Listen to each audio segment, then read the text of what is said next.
Hello tout le monde et bienvenue dans la suite de cet épisode avec Solène. Bonne écoute à tous.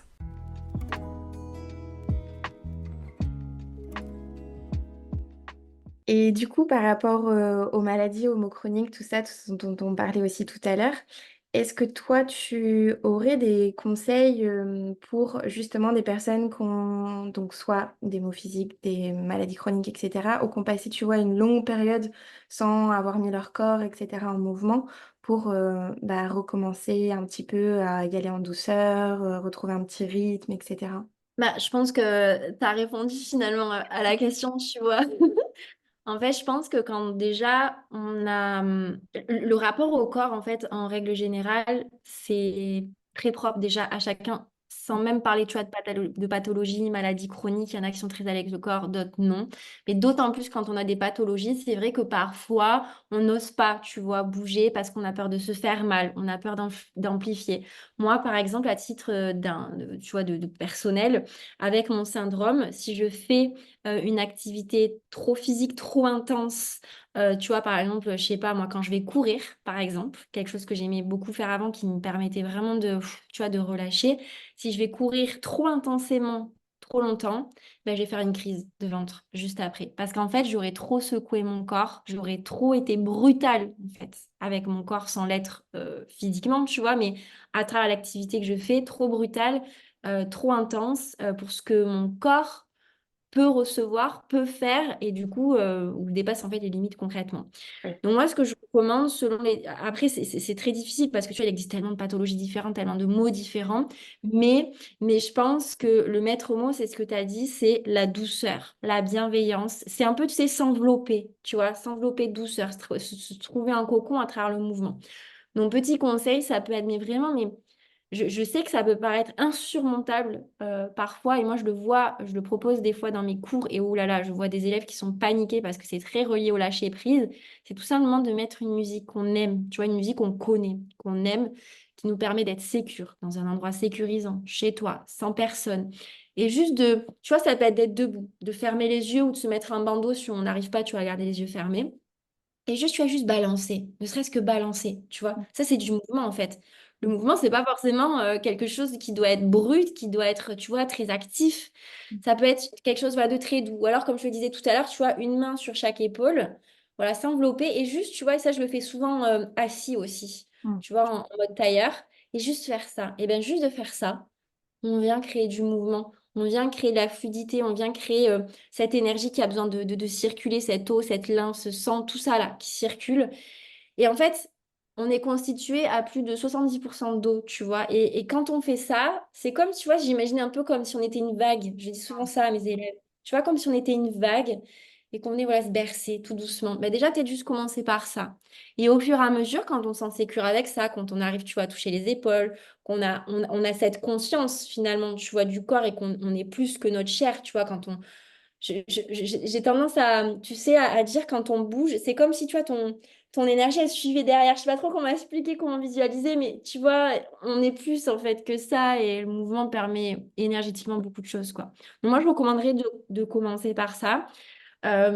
Et surtout, tu vois, justement, quand on a, par exemple, le syndrome du côlon irritable, parce qu'il y en a beaucoup qui me suivent d'ailleurs sur Insta, quand j'ai annoncé que j'avais le syndrome du côlon irritable, qui me suivent et qui, tu vois, se sont découverts, c'est beaucoup de femmes, hein, qui se sont découvertes ce syndrome, pardon, au fur et à mesure, en fait, de cheminer et de voir ce que je partageais, justement, de dire, mais purée, mais en fait, j'ai la même chose et j'arrivais pas on n'arrive pas à savoir ce que j'ai.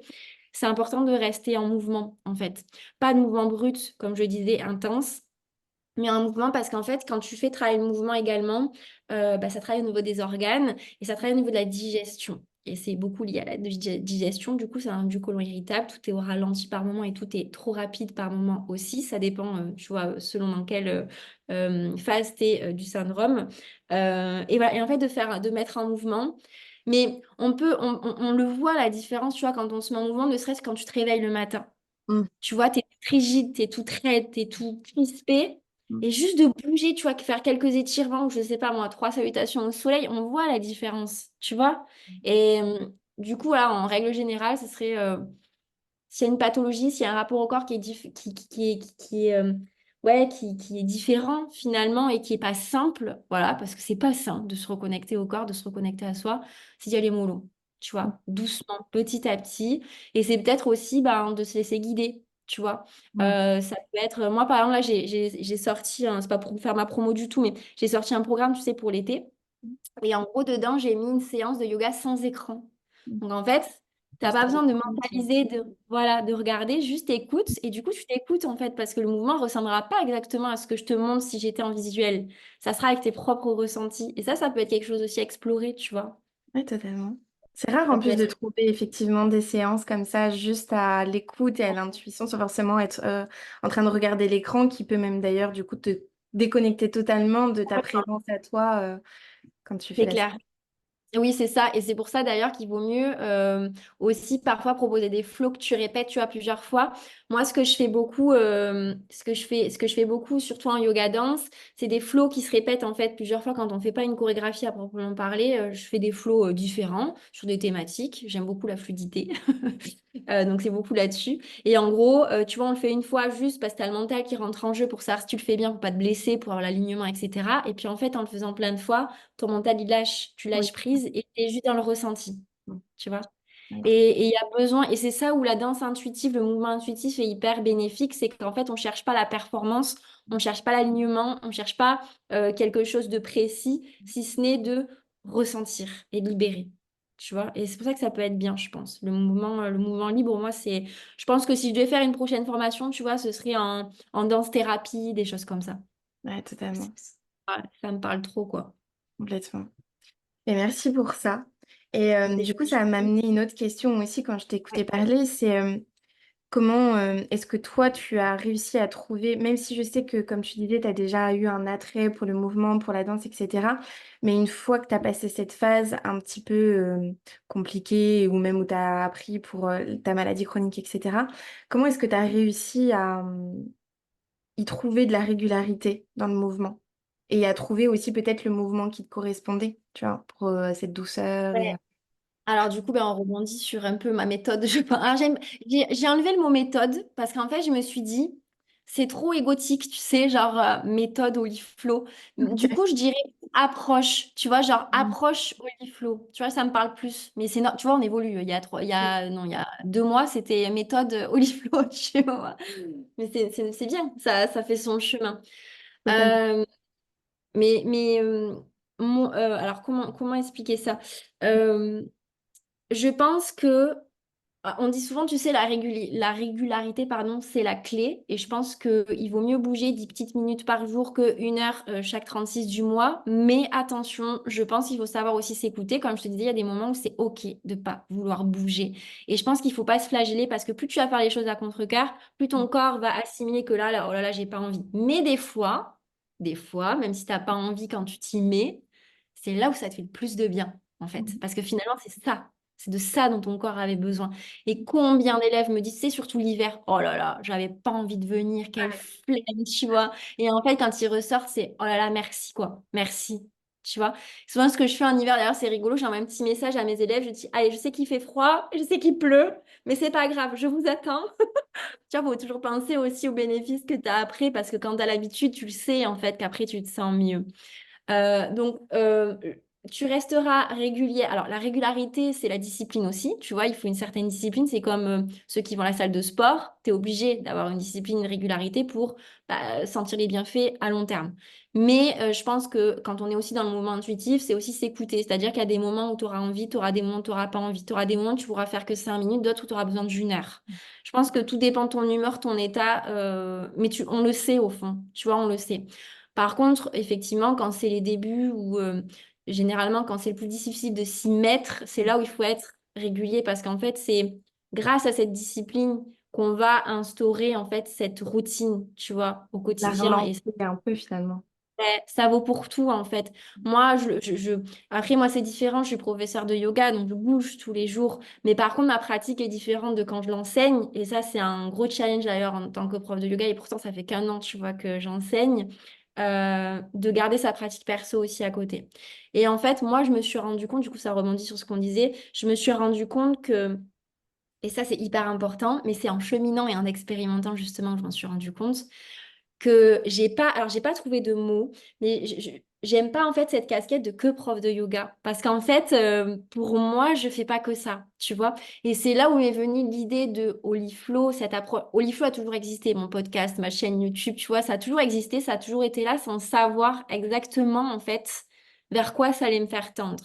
Et en fait, grâce à cette première année d'enseignement de yoga, j'ai pu expérimenter en fait ma propre approche, ma propre façon d'enseigner, parce qu'on a beau faire le même yoga, on enseigne tous d'une façon qui nous est propre en fonction de notre cheminement, de notre personnalité, etc. Et c'est vrai que bah, moi, je me suis rendu compte que je faisais pas que du yoga, en fait. Tu vois, c'est vraiment le rapport au mouvement général, ça va être tout ce qui est pratique aussi somatique, libération émotionnelle, ça va être autant doux qu'un peu plus rapide, tu vois, c'est se baser aussi beaucoup... et ben, en yoga, on le fait souvent, tu sais, de se baser sur les 5 éléments parce qu'on part du principe que on est tous constitués de ces 5 éléments et toute chose est constituée de ces 5 éléments. Et c'est plus facile de travailler à travers ces éléments pour, tu vois, l'élémentaire, c'est beaucoup l'ancrage. L'élément feu, c'est tout ce qui est dynamisant, tu vois, yoga burn, un peu plus, voilà, intense. L'élément eau, tout ce qui va être fluidité. Donc, on travaille, tu vois, avec tout ça. Et c'est vrai qu'en fait, au fur et à mesure, pratique énergétique aussi beaucoup, au fur et à mesure que j'enseignais, j'ai beaucoup d'élèves qui me disaient, j'aime tes cours parce qu'en fait, c'est plus que du yoga, tu vois. Et c'est même pas moi qui m'en suis rendu compte, en fait. La première, c'est en ayant des retours, tu vois, de mes élèves, où je me suis dit, mais en fait, c'est vrai, j'ai réussi sans, c'est très bizarre ce que je vais dire, mais sans le chercher, en fait, tu Ouais. vois. Mm, Ça s'est fait naturellement parce qu'en fait, c'est ce qui me venait. Et c'est pour ça que je disais, c'est important. En tant que yoga, on transmet, tu vois, quelque chose de soi. Et je pense que moi, j'ai cette âme de danseuse qui rentre beaucoup en jeu et que j'adore transmettre dans mes cours. Et ça se sent, tu vois, et ça passe par ça. Et mon approche Oliflow, du coup, c'est vraiment ce qu'on disait tout à l'heure, c'est une approche holistique qui mm, prend le corps dans sa globalité et qui prend en compte que ce soit le yoga, des flows plus intuitifs, voilà, des mouvements libérateurs, somatiques, voilà, ça comprend plein de choses. Voilà, mm. c'est pas que les asanas posturales, Ouais. tu vois. Et en fait, c'est là où je me dis que, bah, en fait, ça, c'est vraiment ce que je veux transmettre. Et il Mm, n'y a pas de nom. Donc, approche Holiflow, pour moi, c'est ce qui faisait sens. Oli pour le côté holistique. mm. Tous les corps qui sont différents aussi. Et flow, ben, pour le flow du mouvement, le flow de la vie qui nous traverse à chaque instant, le flow de la respiration, voilà, le flow des émotions, etc., quoi. Ça a fait sens, tu vois, au fur et à mesure, quoi. Ouais, totalement. Et clairement, c'est ça que je veux, je tends en tout cas à transmettre de plus en plus en présentiel, mais que j'aimerais énormément, tu vois, pouvoir transmettre en ligne à plus de gens, tu vois, pas que là où je suis, vers Castries et alentour, quoi. Mm, mm, mm. Ouais, Et complètement. c'est bien accueilli, donc c'est motivant aussi, tu vois, de se dire que ce qui te parle à toi peut résonner aussi pour d'autres personnes. Et c'est OK d'ailleurs aussi qu'il y ait des personnes pour qui ça résonne pas et ça fera le tri aussi, tu vois, dans les élèves. Et heureusement d'ailleurs, il y a de la place pour tout le monde finalement et peut-être que d'autres personnes trouveront leur compte chez d'autres personnes qui ont une approche qui est différente, quoi. Et c'est ça qui est chouette aussi, c'est d'avoir le choix, quoi. Ouais, totalement. C'est vrai que finalement, je rebondis un petit peu sur ce que tu disais par rapport au fait d'aller peut-être sur des approches plus holistiques, plus somatiques, etc. Parce que, par exemple, comme tu disais aussi tout à l'heure, on a peut-être tendance à se dire, bah, vu que j'ai fait du running ou, je sais pas, même, tu sais, le sport hyper, enfin, violent, le crossfit, les choses comme ça, Ouais. à se dire, bah, je vais revenir là-dessus. Si j'étais une longue période sans faire de sport ou pour X ou Y raison, encore une fois. Mais en fait, ça peut, à l'inverse, et je pense que tu vas me le confirmer aussi, rechoquer le corps. Et je pense même me retraumatiser peut-être aussi un peu, tu vois, le système nerveux, si encore une fois on n'est pas sécure, qu'on n'a pas pris le temps de revenir, d'être à son rythme et tout ça. Et souvent, on oublie qu'il existe en fait des pratiques comme celle-ci, qui peuvent être tout simplement douces et qui, on ne le voit pas forcément comme des pratiques sportives parce qu'elles sont tellement douces et elles sont tellement juste dans de la mise en mouvement qu'on ne le voit pas, alors que pourtant c'est hyper essentiel et hyper important pour justement s'y remettre tout doucement si on a encore de la fatigue ou autre. Et c'est très intéressant ce que tu dis parce que en pratique de yoga, souvent, tu as des personnes qui disent, ah, c'est trop génial, j'ai des courbatures. Tu vois, j'ai eu des courbatures. Mais en fait, c'est pas obligatoire d'avoir des courbatures. Mm. Et en fait, chacun son approche, mais en tout cas, moi, dans mon approche, le yoga, pour moi, n'est pas un sport. Tu vois, déjà. Pour moi, le yoga, c'est pas un sport. Ça te fait ressentir comme si tu faisais du sport, mais ce n'est pas du sport. C'est une pratique qui est à la fois mentale, physique, émotionnelle, énergétique. Tu vois, il y a tout qui rentre dans le yoga. Et généralement, le yoga veut dire union, hein. Donc c'est justement, tu vois, cette reconnexion à soi, l'union corps-esprit, l'union avec tout ce qui nous entoure aussi. En yoga, on fait très attention au rapport aux autres et au rapport à tous les êtres vivants, tu vois, qui nous entourent. Connexion à la nature, connexion à tout ça.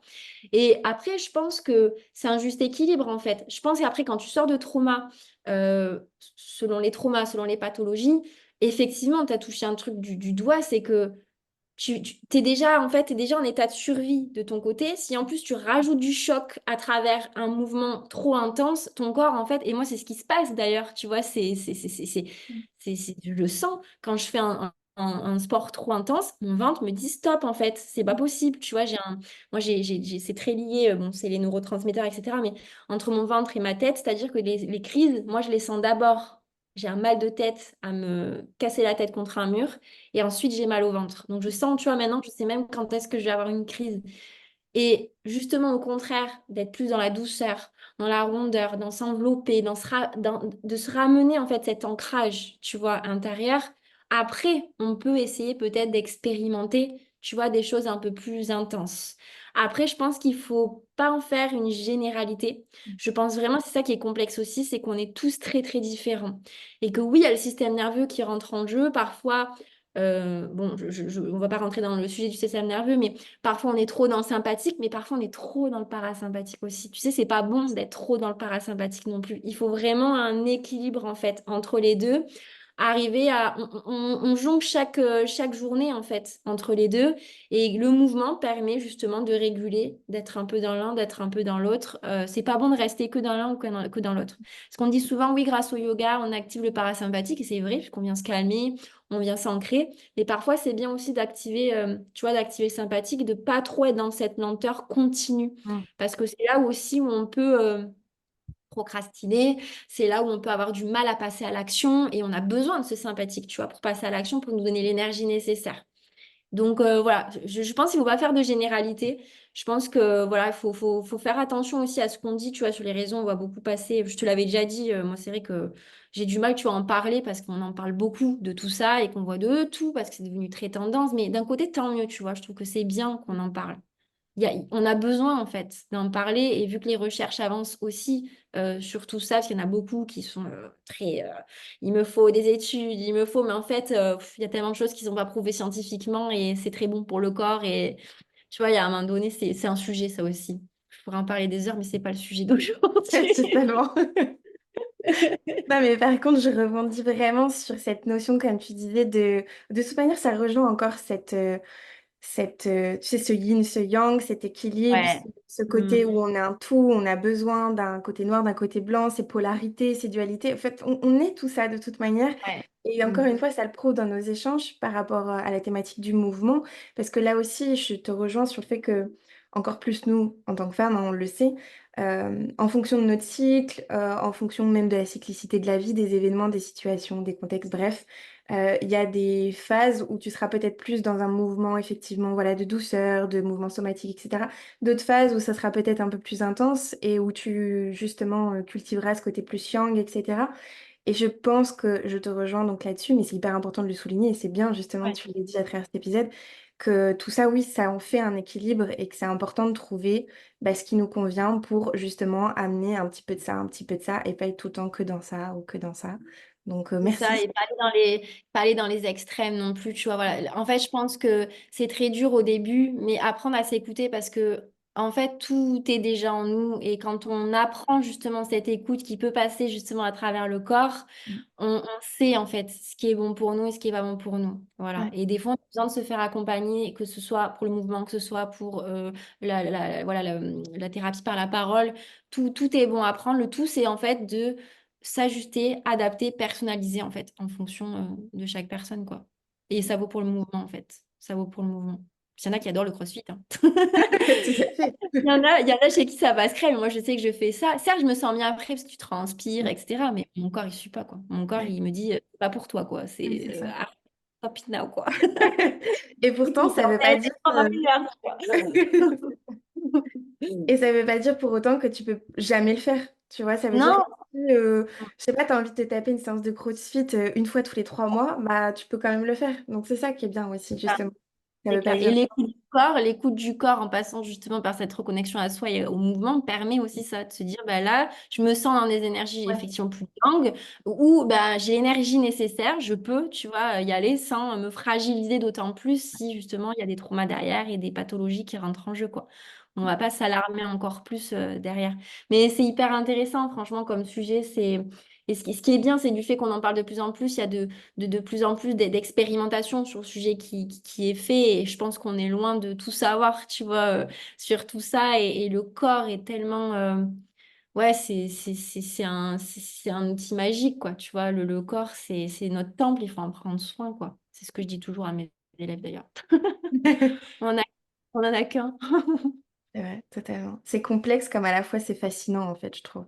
Ouais, c'est ça, c'est exactement ça. Mais c'est pour ça, des fois, juste de sortir du mental, bon, je te l'ai dit 10 fois hein, de toute façon, mais voilà, juste des fois de sortir du mental, justement, d'arrêter de trop réfléchir et de laisser faire, tu vois. Et vraiment, je trouve que le mouvement intuitif, pour ça, il est miraculé. Parce que autant un mouvement intuitif, tu vois, je peux être dans la douceur, comme ça peut être, je te lâche tout, tu vois. Oui, c'est Ça peut ça. être ça. Un mouvement intuitif, ça peut être ça aussi. Ce matin, clairement, moi, c'est ce que j'ai fait, tu vois. J'ai tout lâché, j'ai tout envoyé. Il y a de la colère, il y a de la frustration. Ben, allons-y, quoi, tu vois, faut s'écouter. Voilà. Mais ça s'apprend parce que des fois, on n'a pas les outils, on les connaît pas. Donc, heureusement qu'il y a des gens qui transmettent ça et qui permettent aussi de sensibiliser, quoi. Voilà, de donner les outils possibles. Tout à fait. Heureusement qu'il y a des gens comme toi pour nous aider et nous guider là-dessus. C'est gentil. Est-ce C'est que, gentil. pour conclure, tu aurais une prise de conscience ou une leçon, je sais pas trop comment tu vas appeler ça, qui te popperait là au moment où je te le dis comme ça, sans vraiment trop réfléchir à nous partager par rapport à tout ce dont on vient. Il y a quelque chose qui me vient, mais ça paraît tellement bateau, tellement cliché, tu sais. Mais c'est vraiment vrai parce que c'est de faire confiance en la vie, mais se faire confiance aussi en soi. Moi, j'ai vraiment appris en me reconnectant au corps, à me reconnecter aussi à mon intuition, tu vois, à vraiment apprendre à écouter, ok, les signaux de la vie, mais écouter aussi les signaux intérieurs, tu vois, à savoir quand est-ce que c'est bon pour moi, quand est-ce que c'est pas bon, quand est-ce que c'est ok, quand est-ce que c'est pas ok. Alors certes, il y a eu des moments très complexes tu vois, où tu dois faire des choix, mais apprendre à se connaître et se reconnecter à soi, puisqu'on a beaucoup parlé de ça finalement aussi, même à travers le mouvement, c'est aussi arriver à voilà, poser ses limites et se dire, ben, en disant non, je me dis oui à moi, tu vois, et vraiment faire confiance. Tout arrive pour une bonne raison, même si des fois, c'est pas facile de le voir, parce que moi, j'ai été dans une situation très compliquée comme ça, hein, j'étais dans le flou pendant très longtemps. Je me disais, mais waouh, qu'est-ce que je vais faire? Et au final, regarde, tu vois, en 1 an et demi, et ça peut être pendant 5 ans, ça peut être pendant 3 mois, pendant 6 mois, chacun son rythme. Mais ça vient en fait. Go with the flow, quoi. Ouais, si je devais dire, tu vois, c'est Holy Flow, go with the flow. Totalement. C'est comme ça. C'est beau ça. Holy Flow, go with the flow. Très Moi, j'ai bon, trouvé le slogan parfait. Ça c'est colle bon, pas. c'est parfait. Allez, ben voilà, je pense qu'on ne pouvait pas mieux clôturer. Ouais, complètement, je te rejoins et ça résonne encore une fois énormément. Du coup, ça rejoint les deux dernières questions que j'allais te poser qui sont un petit peu différentes parce que c'est des questions que j'aime bien finir avec les invités sur le podcast. Ouais. C'est de nous partager ton mantra préféré. Ça va rejoindre sûrement peut-être un petit peu tout ça. Et l'autre, plus ou moins rien à voir, mais c'est plus une personne que tu aurais à me conseiller, à inviter sur le podcast aussi pour bah voilà, parler de tout ça, de reconnexion, de bien-être, de santé mentale. Enfin, tu vois, de toute manière, je pense un petit peu tout ce dont je traite. Ouais. Mantra, alors je vais paraître très bizarre, mais alors vraiment, je pense que tu n'as jamais eu du coup cette réponse, mais j'ai pas un mantra particulier. Tu vois, genre, c'est vrai, il y a beaucoup de personnes qui peuvent avoir, tu vois, un mantra précis à se dire, je me ramène à ça pour m'ancrer. Mais vraiment, si je suis hyper honnête, eh ben, j'en ai pas. Non, c'est vrai, j'en ai pas un en particulier. Là, franchement, je ne saurais pas te dire, tu vois, si ce n'est, comme je te disais, tu vois, go with the flow, faire Oui, confiance en la vie, c'est pas celui du forcément des moment. mantras. Mm. Ouais, tu vois, vraiment, j'ai go with the flow, tu vois, qui reste là. Je sais pas pourquoi, mais genre, Eh ben, c'est que c'est ça, c'est que ça doit c'est être mon ça. mantra. Ça Voilà, va. c'est mon prochain mantra, go with the flow. Mais c'est vrai que si je suis très honnête, j'ai pas un mantra que je me répète en me disant, tu vois, c'est ça et j'en ai beaucoup. Honnêtement, j'en ai beaucoup, tu vois, d'accepter de lâcher prise, d'accepter de vivre dans l'instant présent. Pour moi, c'est des mantras, ça aussi, quand tu te répètes des affirmations un peu positives et tout. Mais j'en ai pas un en particulier. Donc, désolée, je suis mauvaise élève Mais sur pas cette du question. tout. Ça me convient aussi que ça soit pas comme tout le monde ou rangé ou tu vois, donc au contraire, Ouais. ça prouve aussi qu'on n'a pas besoin de se rattacher toujours à ça non plus et que ça peut changer. Non, vraiment, je suis très, franchement, pour le coup, ouais, je suis très honnête, j'aurais pu, tu vois, dire, non, attends, vite, vite, j'en trouve un, tu vois, pour lui en dire, mais vraiment pas du tout. Mais je crois qu'en fait, go with the flow, tu vois, c'est venu spontanément, et en fait, je pense que c'est un peu ça, ouais, laisse-toi porter par la vie, quoi, voilà. C'est très général, très cliché, tout ce que tu veux, mais en fait, c'est vraiment ça. C'est vraiment ça. Souvent, c'est ce qui est le plus cliché ou le plus simple qui est toujours Ouais, le plus ouais, voilà. compliqué. Y a pas besoin d'un truc très compliqué, c'est clair, c'est C'est ça. clair. Et en personne, je suis en train de réfléchir. Moi, il y a une femme que j'aime, mais là, c'est très tourné yoga. Enfin, je pense à plein de gens, évidemment. Je pense à une femme qui est sur Montpellier, avec qui d'ailleurs j'ai discuté il y a pas longtemps, qui du coup, tu vois, n'est pas forcément en phase, par exemple, avec le yoga dance, mais je trouve ça hyper intéressant. Je sais pas si tu la connais, moi, elle est de Montpellier, donc je suis pas sûre. Elle s'appelle Axel Sun. Je t'enverrai si tu veux. Elle est prof de yoga sur Montpellier et elle organise notamment le festival Namasté à Aigues-Mortes. Et je trouve cette fille passionnante. Pour la petite histoire, cette femme, Axel, c'est pour mes 30 ans, j'avais décidé avec mes amis, bien que j'ai perdu beaucoup d'amis entre-temps, justement, lors de cette cérémonie, tout le monde n'était pas là, mais parce que la vie s'en est mêlée. J'ai fait avec mes amis, on va dire, qui ont évolué en même temps que moi, on va dire. Euh, et elle a fait, en fait, si tu veux, un rituel de passage pour mes 30 ans. J'avais fait appel à elle pour faire un rituel de Oui, je me passage. souviens avoir vu tes stories. Ah, voilà, et c'était avec elle. Je la trouve super. Et ensuite, il y a une autre personne, c'est pareil, donc vers Montpellier. C'est Charlotte. Peut-être que tu connais d'Histoire céleste. Je sais pas si ça te Oui, parle.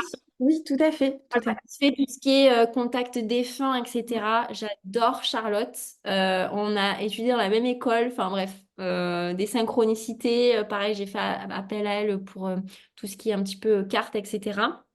Elle est passionnante, elle aussi. Donc voilà, je pense, tu vois, spontanément à ces deux femmes. Je parle pas énormément, tu vois, à Axel au quotidien, mais je sais que tu vois, c'est une femme qui va beaucoup respecter la tradition ancestrale du yoga. Et je pense que ça peut être méga intéressant aussi, tu vois, d'avoir quelqu'un qui est moins dans le côté moderne, on va dire, Oui. évolutif, tu vois, la pratique de yoga et mouvement en général. D'avoir quelqu'un, justement, tu vois, qui respecte, elle se forme au sanskrit, qui est la langue du coup ancienne utilisée du coup pour le yoga. Je pense que ça peut être chouette. Et Charlotte, pareil. Enfin là pour le coup on est sur un truc contact défunt. Tu vois, c'est quelque chose très spécial, mais qui peut être aussi hyper challengeant en ouverture d'esprit. Tu vois, ça peut être bien. Et je sais que Charlotte, elle intervient beaucoup dans oui, en fait, j'en ai plein qui intervient dans les podcasts. Et une autre, tu vois, qui me vient aussi, je pense que je sais pas si tu la connais, c'est Floriane de Poésie de la Rose. Oui, oui, oui, puis Tu vois? on discute souvent avec Floriane, c'est Ah ben vrai. voilà, je pense à elle aussi. Pareil, tu vois, c'est pas des filles Enfin, Charlotte un peu plus. Floriane, je lui parle pas forcément, tu vois, au quotidien. Mais c'est des filles que je suis énormément et j'aime beaucoup ce qu'elle fait. Et je pense que, tu vois, dans la thématique mouvement, slow life, je me C'est connais vrai, beaucoup, tu vois, ce qu'elle fait. Je pense que ouais, totalement. elle est chouette. Elle est chouette. Merci Voilà. beaucoup pour ces partages. Ça va. C'était un très plaisir. Est-ce que tu vois autre chose à rajouter? Est-ce que tu as un dernier petit mot de la fin à nous dire pour conclure cet épisode ou tout est bon pour toi? Eh bien, écoute, tout est bon. Juste un grand merci. J'ai adoré vraiment l'expérience, tu vois, encore une fois, de pouvoir enregistrer comme ça. Puis on se voit hein, en visu quand on enregistre, donc c'est chouette. Je sais pas si on nous verra ou pas. Je ne sais pas comment je suis fait après. Moi On nous aussi. verra. Super, on va me voir toute transpirante. Avec la chaleur de l'été. Non, mais je sais pas, j'adore les conversations. Faut savoir qu'on n'a rien, enfin, moi, j'ai vraiment rien préparé. Du coup, c'est très spontané et c'est ce que j'aime en fait. Tu vois, que ce soit fluide, pas parfait. Tu vois, s'il n'y a pas de réponse qui vient, bah, c'est pas grave. Et je ferai beaucoup de plaisir à partager avec toi. Et on le fait beaucoup en off et on se rejoint beaucoup sur tout ça, quoi. Donc, c'est chouette. Merci beaucoup, Solène. Vraiment, ça me touche que tu aies pu me faire confiance pour cet épisode et que même qu'on puisse se suivre effectivement dans notre évolution, dans notre cheminement, parce que finalement, ça fait quand même un certain temps aussi qu'on Ouais, se suit super. à travers tout Oui. ça. Donc, merci pour tout ce que tu apportes. Merci pour tout ce que tu as pu apporter aussi à travers cet épisode. Et j'espère, encore une fois, que ça résonnera beaucoup pour d'autres. N'hésitez pas, en tout cas, à venir nous poser des questions, à aller suivre Solène aussi. Je mettrai bien évidemment toutes tes informations en description pour qu'on puisse aller te suivre ou voilà, te poser des questions s'ils ont besoin d'aller t'écrire. Et voilà, donc merci infiniment encore une fois pour ta confiance, Solène. Merci beaucoup. Merci à toi. Je vous dis du coup à bientôt pour un nouvel épisode de podcast et je vous souhaite une très belle journée ou une très belle soirée, peu importe quand est-ce que vous verrez écouter cet épisode.